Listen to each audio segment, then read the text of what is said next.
Hey guys, John V here from Phone Arena. Right now you're watching an in-depth video review of the Samsung Galaxy Tab 3. It's the 10.1 inch version. It's on sale right now for $400 and that's for the base 16GB version.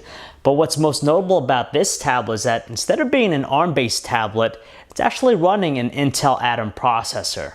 Compared to its predecessor, this is actually both thinner, lighter. They did a pretty good job as far as minimizing the entire size, but the characteristic design of the Galaxy Tab is intact. Kind of looks like a Galaxy S3 just because of the placement of the home button right there.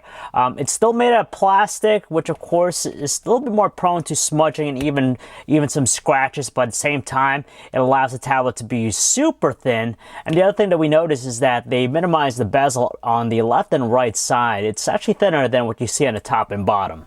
The Galaxy Tab series used to be the talk of the town. Well, that's until the Galaxy Note came out, and nowadays the Galaxy Tab is mainly reserved as an entry-level tablet, and that's what we find with display. You notice that right away, 10.1 inches in size, so it matches its predecessor.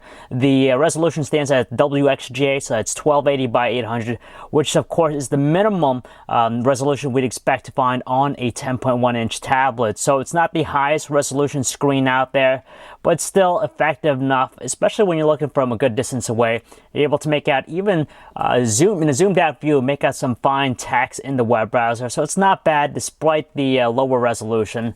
And it is an LCD panel in there, so it has some nice natural colors. The viewing angles are okay. And as far as outdoor usage, we're still finding ourselves having to shield it away from the sun. Not surprisingly, you have a flat home button right scrunched in between two capacitive buttons, the menu and back keys. Meanwhile, above the display, you have the front-facing 1.3 megapixel camera, and next to it is the light sensor. If we take a look around the tablet's plastic trim, we find the right speaker grill on the right edge. Meanwhile, on the left, you have also the other speaker and 3.5mm headset jack. On the bottom, you only have the microphone and the micro USB cable for charging data connectivity. While on top edge, we find a bunch of different things. You have the tablet's physical buttons, power button and volume control. They're raised and have really good feedback when you press them down.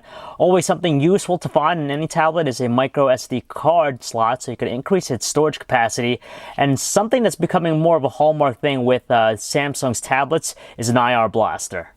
And if we flip it over to the rear, we only have a rear 3.2 megapixel camera. It lacks autofocus, and on top of that, an LED flash, and it only has the ability to shoot videos in 720p.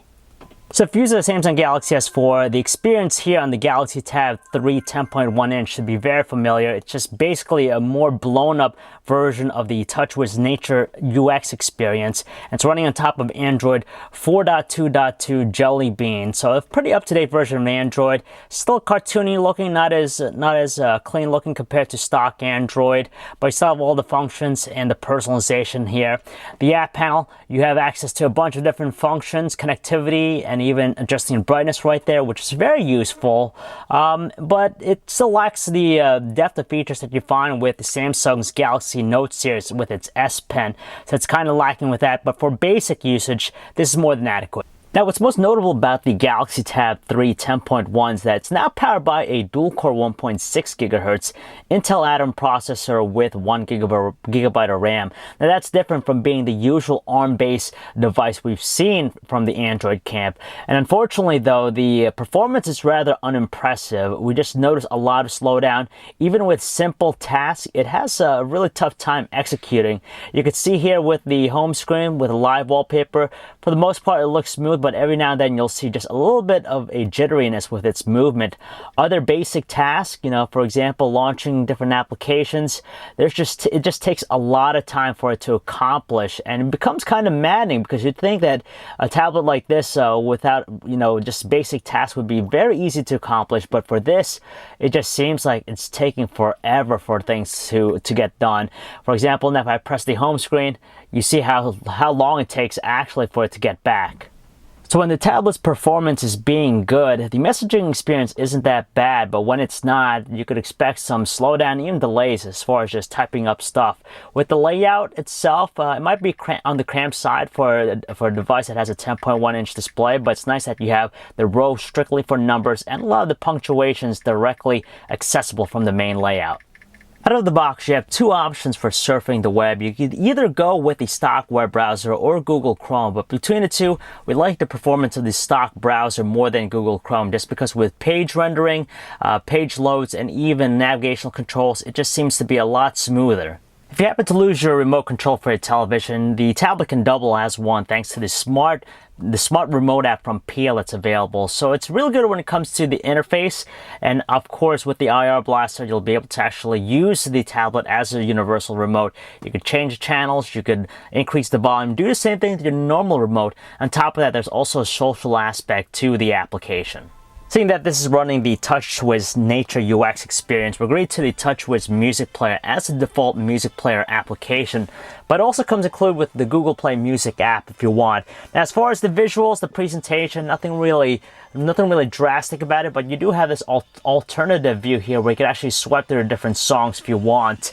And the other neat thing is that with S-Voice integration, you could actually control songs. You could say next, previous, pause, play, and it automatically will do those functions. As far as the audio quality with its two speakers, it's rather shrill at the loudest volume setting and does sound rather weak too.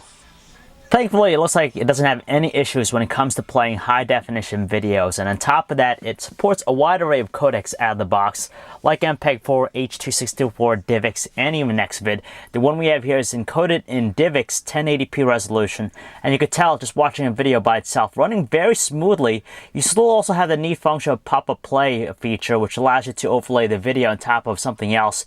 But at this point, when you're trying to multitask, do other things, it tends to slow down the performance of the tablet. Tablets have never been great when it came to shooting photos, and we could say the same thing about the one here with the Galaxy Tab 3 10.1 and its 3.2 megapixel rear camera. First of all, it lacks autofocus, so even if you're very close, images will come out extremely fuzzy looking. And as a whole, for outdoor usage, the photo quality itself is lackluster, lacking detail. Colors seem devoid, almost washed out, and in low lighting, you could pretty much forget about it, especially when it lacks an LED flash. We can also say the same thing about its 720p video recording quality, and nothing stellar about it too. It does shoot smoothly, which is nice, but details tend to be a little bit on the insignificant side. And on top of that, audio recording's distorted, you see some artifacting, and its exposure is kind of jumpy. Armed with a 6800 milliamp hour battery, we're happy to report that you get excellent battery life out of the tablet. With our light usage, seeing that it is a tablet, it's not something we use quite often, mainly reserved for home, we're able to get 3 days of light usage out of the battery. Sure, it's a brand new tablet that's now available, and yes, it's also priced reasonably at $400 for the base 16GB Wi-Fi model. But honestly, if you look elsewhere, you could find better tablets than this. For starters, the performance is really unimpressive. We were hoping to see a little bit more out of this Intel-based device, but unfortunately, it really struggles, even with some mundane and even basic tasks. It just doesn't have the finesse of other tablets. And when you think about what the Google Nexus 10 has established in being a well-rounded tablet, it makes you wonder if this is the pricing on this is justified. So if you want to learn more about the Samsung Galaxy Tab 3 10.1-inch version, guys, you can check out our website, phonearena.com. It's John V. Thanks for watching.